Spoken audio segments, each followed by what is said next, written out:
গুণত্রয় বিভাজ্য। শ্রী ভগবান কহিলেন, হে অর্জুন, নরোত্তম জ্ঞান মধ্যে সর্বোত্তম আত্মনিষ্ঠ জ্ঞান আমি কহি পুনরায়, মুনিগণ জানি যাহা শুনে মুক্ত। অর্জুনকে বলছে নরোত্তম, নরের মধ্যে তিনি উত্তম। আবার জ্ঞানের মধ্যে বলছে সত্য সর্বোত্তম, জ্ঞানের মধ্যে যারা উত্তম, অর্থাৎ এই গুণত্রয় বিভাজ্য। এই গুণত্রয় গুণ অর্জন করতেই হবে। আমরা যদি সত্যগুণে না যাই, এই 11 ইন্দ্রিয় মানে 11টা আর 9টা দ্বার, এই 20টাকে যদি সত্যগুণে গুণান্বিত না করতে পারি, তাহলে শ্রীকৃষ্ণ দর্শন হবে না। হরে কৃষ্ণ। এই 20টাকে সত্যগুণে যেদিন পূর্ণভাবে সত্যগুণে নিতে পারবো, এই দেহটা সেদিন হবে অমলিন, অর্থাৎ শুদ্ধ দেহ। এই শুদ্ধ দেহ ছাড়া শ্রীকৃষ্ণ দর্শন হবে যা হয়েছিল এই গুরু। হরে কৃষ্ণ। শুদ্ধ দেহ লাগবে, নিষ্পাপ হইতে হবে।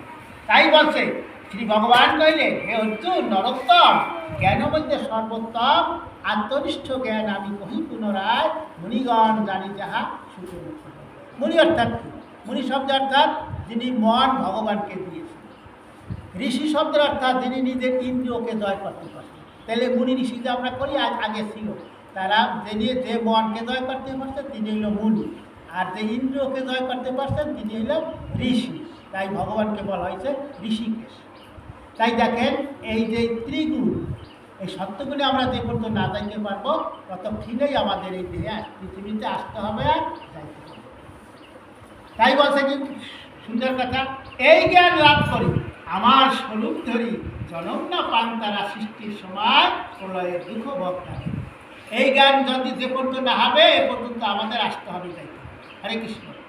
আর এই জ্ঞান হইলেই প্রলয়কালে, অর্থাৎ এই 12টা সূত্র থাকবে মাথার উপর, কী কষ্টতে পাবে, তখনও দেহ থেকে আপনার আত্মা বাইরে হবে না, এত কষ্ট পাবে এই সময় প্রলয়কালে।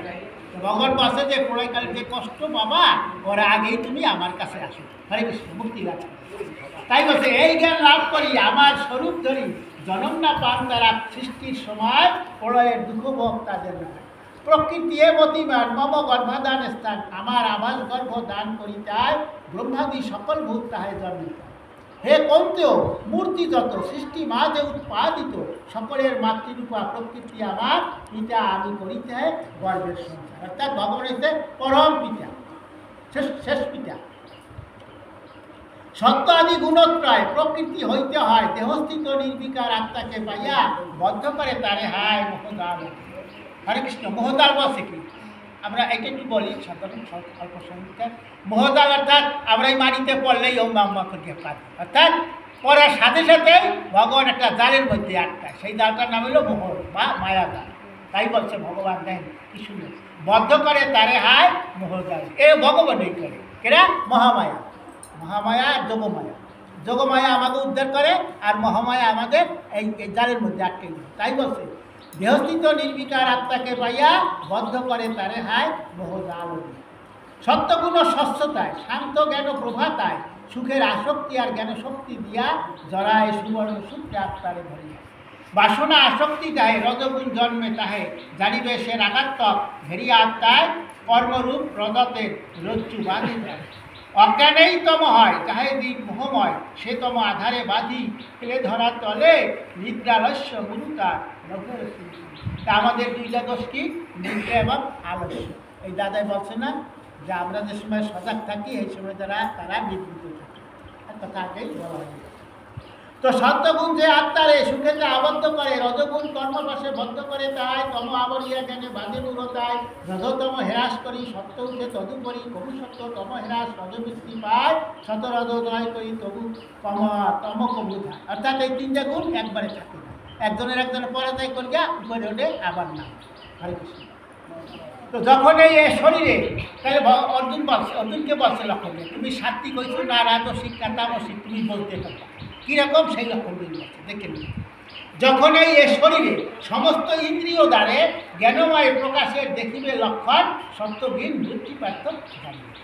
তা আমাদের 11টা ইন্দ্রিয় 9টা দ্বার, এই সবকটা যখন সাত্বিক হবে তখনই তুমি বলবা যে তুমি এখন সাত্বিক হয়েছো। লোভ বা প্রবৃত্তি যাবে, হৃদয় উদয় হবে, উদ্যম অশান্তি স্পৃহা উদয় যখন জানিবে সে রজগুণ বর্ধিত তখন। অপ্রবৃত্তি অপ্রকাশ, মোহ আর বুদ্ধি নাশ, হৃদয়ে দেখিবে তবে সব লক্ষণ, জানিবে সে তমবৃত্তি প্রাণগুলো নন্দন। হ্যাঁ, অর্থাৎ আমাদের যখন বেশি কষ্ট হবে না, ভগবান তুমি আমারে নিয়ে দাও, তখনই আমরা এত দ্বারা পাবো, তখনই তামসী, তখনই ভগবান বলছে যে দেখো অপ্রবৃত্তি অপ্রকাশ, মোহ আর বুদ্ধি নাশ, হৃদয়ে দেখিবে তবে এসব লক্ষণ, জানিবে সে তমবৃত্তি প্রাণগুলো নন্দন। সত্যবৃদ্ধি অতিশয় হলে যদি মৃত্যু হয়, প্রাণান্ত সময় মৃত্যু লয়ে যায় তাকে, প্রদীপ্ত অপাপ বৃদ্ধ দেবারাধ্য। সে সময় মানবের মৃত্যু যদি হয়, কর্মাসক্তে নরলোকে জানিবে মৃত্যু।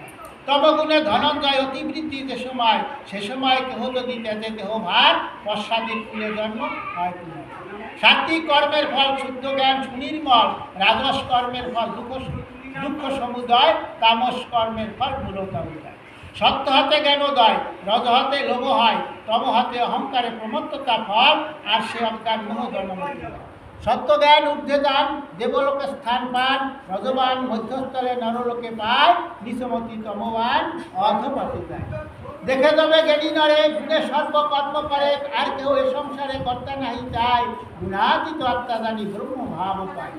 দেহজাত গুণত্রয় অতিক্রমী ধনঞ্জয়, জন্ম মৃত্যু ধরা দুঃখে রবি পরিত্রাণ, শান্তির অমৃত আত্মা অমরত্ব পাঠায়।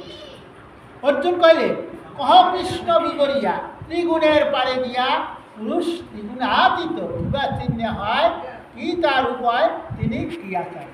তো সত্যগুণ হইল কাজ হবে না, ভগবানকে পাইতে হইলে ত্রিগুণাতীত। হরে কৃষ্ণ। তো ত্রিগুণাতীত হইতে হবে, সত্যগুণ সোনার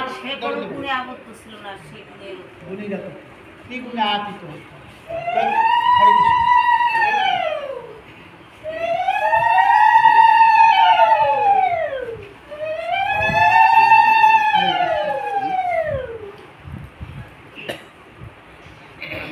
তো অর্জুন প্রশ্ন করছে যে ভগবান ত্রিগুণ অতীত, তুমি বললা যে তোমার পাইতে তো ত্রিগুণ অতীত হওয়া লাগবে, তার লক্ষণ কি? তো শ্রী ভগবান কইলে প্রকৃতির বশে মানে 17তম গুণে জ্ঞান বা প্রকৃতি মোহ হইলে উদয়, বিরক্তি বিদ্যের যার বহু নাই হয়, আর সে সমুদয় যদি না উদয় হয়, তথাপি সে সবাই ক্রিয়া নাহি যার থাকে, পাণ্ডব জানিবে বলে গুণাতীত থাকে। যিনি মাত্র সাক্ষীস্থল, সুখে দুঃখে অসঞ্চল, দেখেন গুণেই শুধু সর্বকর্ম করে, পাণ্ডুসূত গুণাতীত বলে সেই নয়। সুখ দুঃখ সমজ্ঞান, আত্মাতাই অবস্থান, স্বর্ণশিলা ভালো মন্ত্র স্থিতি নিন্দা দত, সমজ্ঞান দান তার নাম গুণাতীত। হরে কৃষ্ণ। সোনা মাটির ঢেলার সোনা একরকম দেখা,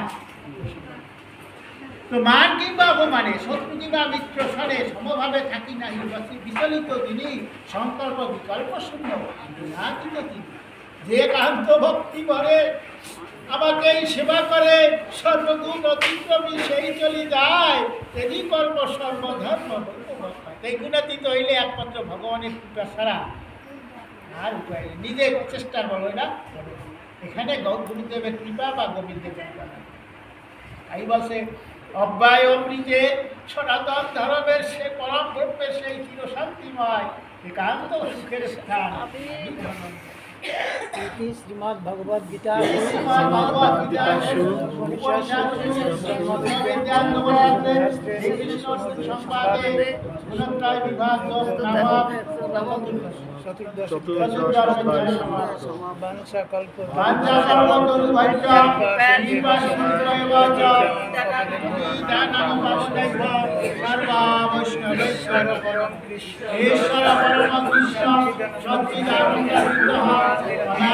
আদি গোবিন্দ সর্বকারণ কারণম অজ্ঞানতিমিরম ধস্য জ্ঞানাঞ্জন শলাকয়া তস্মৈতং তস্মৈ শ্রীগুরুবে নমঃ।